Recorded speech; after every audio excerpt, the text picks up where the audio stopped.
Hello students. आज मैं आप लोगों को एक न्यू चैप्टर मैथ्स का क्लास 11th का स्टार्ट करूंगा। ठीक, तो उसमें चैप्टर नंबर 1 है सेट्स। तो सेट्स होता क्या, पहले हम ये डिस्कस करते हैं कि सेट्स एक्चुअली है क्या। तो हम कह सकते हैं a set is well defined collection of objects.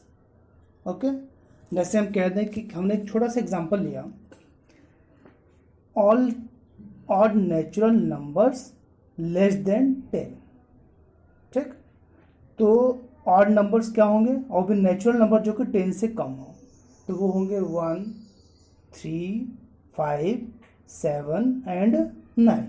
ठीक, तो ये सारे नंबर्स को यदि हम कर्ली ब्रैकेट के अंदर रख लें तो हम उसे बोलेंगे सेट। ठीक, तो set is a collection of objects in a tabular form. It's okay. ठीक, अब हम ये करें कि सेट्स को किस तरीके से रिप्रेजेंट करते हैं। तो सेट्स को रिप्रेजेंट करने के हमारे पास 2 मेथड्स होते हैं। ओके, तो वो मेथड्स क्या है? फर्स्ट मेथड है रोस्टर और टेबुलर फॉर्म। सेकेंड मेथड है सेट बिल्डर फॉर्म। तो दो तरह के मेथड कौन से हुए? रोस्टर और सेकेंड सेट बिल्डर फॉर्म। अब एक्चुअली होता क्या है, ये दोनों टाइप्स के जो मेथड्स हैं वो हैं क्या? तो मेथड जैसे हम एग्जांपल लेते हैं, write the solution set of equation x square plus x minus 2 is equal to 0 in roster form. तो कहने का मतलब क्या कह दिया कि एक इक्वेशन दे दिया, अब बोल दिया कि इसके सॉल्यूशन को रोस्टर फॉर्म में लिखो। ठीक, तो सेट्स को रिप्रेजेंट करने के टू टाइप्स के मेथड्स थे। तो उसमें एक रोस्टर फॉर्म था, तो इस इक्वेशन को रोस्टर फॉर्म में हमें डालना है। तो हम क्या करेंगे, बेसिकली इसके सारे सॉल्यूशन निकाल देंगे। और सॉल्यूशन निकालने का आपको पता होगा कैसे, स्प्लिटिंग द मिडिल टर्म।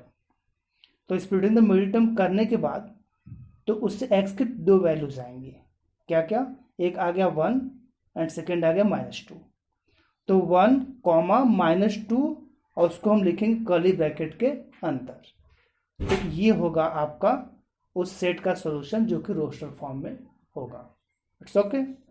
ठीक, एक एग्जांपल और लिया हमने, write this set in curly bracket x colon x is a positive integer and x square is less than 40 in roster form. ठीक, तो अब x की वैल्यूज क्या है, और x जो है वो पॉजिटिव इंटीजर है और उसका स्क्वायर करके 40 से कम आना चाहिए। तो नंबर्स कौन कौन से होंगे आपके? वो हो गया 1 because 1 square is 1, 2 2 square is 4, 3 3 square is 9, 4 4 square is 16, 5 5 square is 25, 6 6 square is 36। तो 1 2 3 4 5 6 इन सबको कर्ली ब्रैकेट के अंदर हमने लिख दिया। तो ये आपका क्या बन गया? Roster form. It's okay. तो ये 2 एग्जांपल्स मैंने देके आप लोगों को बताया कि हम रोस्टर फॉर्म में किसी भी सेट को कैसे रिप्रेजेंट कर सकते हैं। ओके,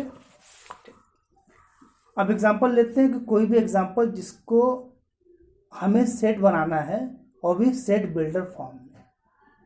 तो इसके पहले हम रोस्टर फॉर्म सीख रहे थे, अब सीखेंगे सेट बिल्डर फॉर्म में कैसे मैनेज करना होता है। तो सपोज एग्जांपल है, right this set A equal to 1, 4, 9, 16, 25, dot dot dot dot dot in set builder form.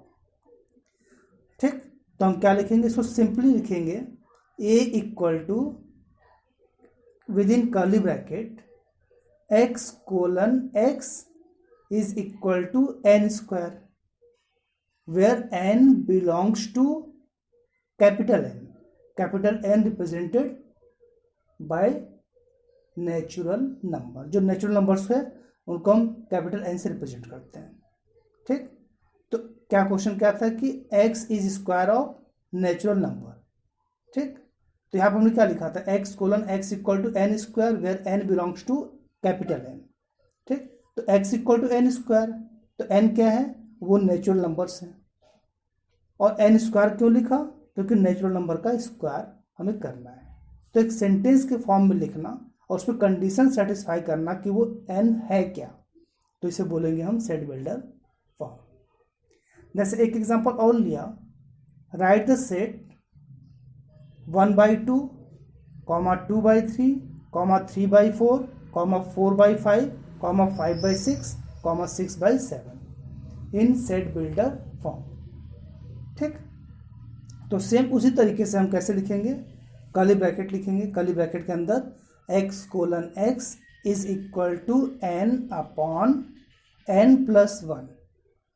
ठीक, comma, where n is a natural number and n is greater than और equal to 1 but less than और equal to 6।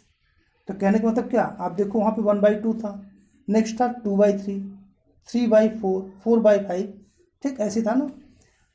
तो ऊपर क्या हमने यदि n ले लिया तो नीचे आप देखते हो तो n की वैल्यू उसमें 1 ऐड किया, तो n में 1 ऐड किया क्योंकि ऊपर 1 था तो नीचे 2 आ गया, तो 1 + 1 2 होगा। फिर नेक्स्ट 2 था तो नीचे क्या हुआ 3, तो इसको मैं रिप्रेजेंट किया n/n+1।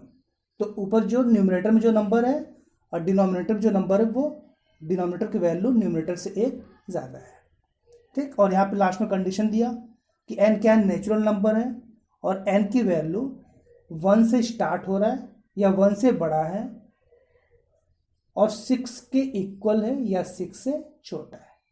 तो सारी कंडीशंस को हमें सेंटेंस फॉर्म में देना है, तो इसे बोलते हैं सेट बिल्डर फॉर्म, ठीक। तो ये हो गया आपका कि सेट्स को हम कैसे रिप्रेजेंट करते हैं, उसके 2 मेथड्स हैं, roster form and set builder form, ठीक। अच्छा, अब कुछ टाइप्स ऑफ सेट्स हैं। फर्स्ट है एम्प्टी सेट। एम्प्टी सेट क्या है, उसकी डेफिनेशन ये है कि a set which does not contain any element is called empty set और नल सेट और वाइड सेट। तो कोई भी ऐसा सेट जिसमें कोई भी एलिमेंट ही ना हो, ठीक, मीन्स एक तरह से खाली हो। सपोज हमने एक एग्जांपल लिया कि सिंपल सा एग्जांपल है कि x is greater then 1 but less then 2 and x is a natural number. तो x कोई नंबर है जो कि 1 से बिगर है और 2 से लेस है। तो ऐसा कोई नंबर तो है नहीं जो कि नेचुरल नंबर भी हो और ये कंडीशन को सेटिस्फाई करे, तो हम बोलेंगे एम्प्टी सेट है।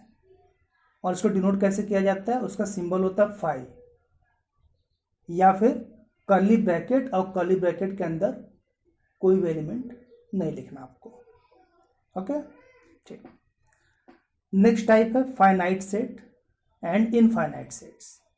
तो फाइनाइट सेट्स क्या होते हैं, कोई भी सेट जो एम्प्टी हो या फिर उसमें कुछ डेफिनेट नंबर ऑफ एलिमेंट्स हो जो कि काउंटेबल हो, तो हम बोलेंगे उसे कि वो फाइनाइट सेट है, ओके। अदरवाइज क्या बोलेंगे, वो इनफाइनाइट सेट है जो कि काउंटेबल हो ही ना, ओके, ठीक। अच्छा, जैसे एग्जांपल लिया x:x belongs to n and x-1 and x-2 equal to 0। तो हम क्या बोलेंगे, यहाँ से x की वैल्यू एक तो 1 आ गया और x की वैल्यू दूसरा क्या आ गया 2।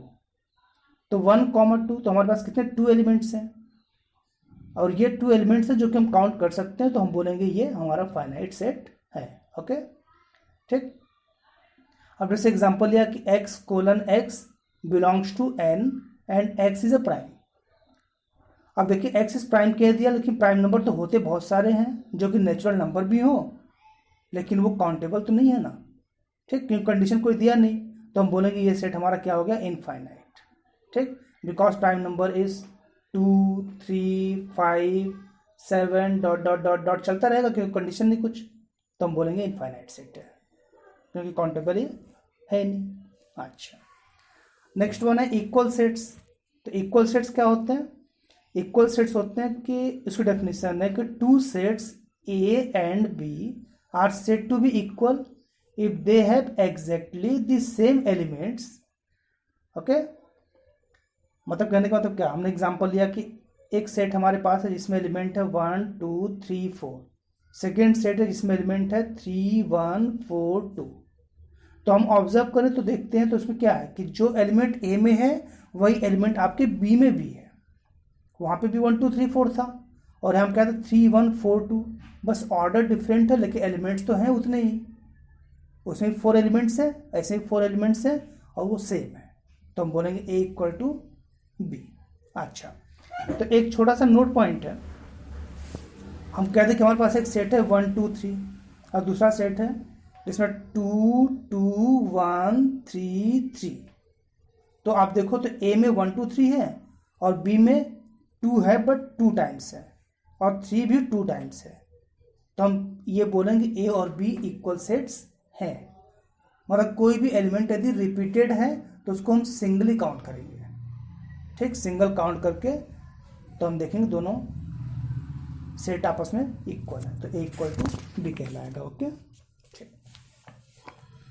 ठीक है। अब एक सिंपल सा एग्जांपल लिया जाए।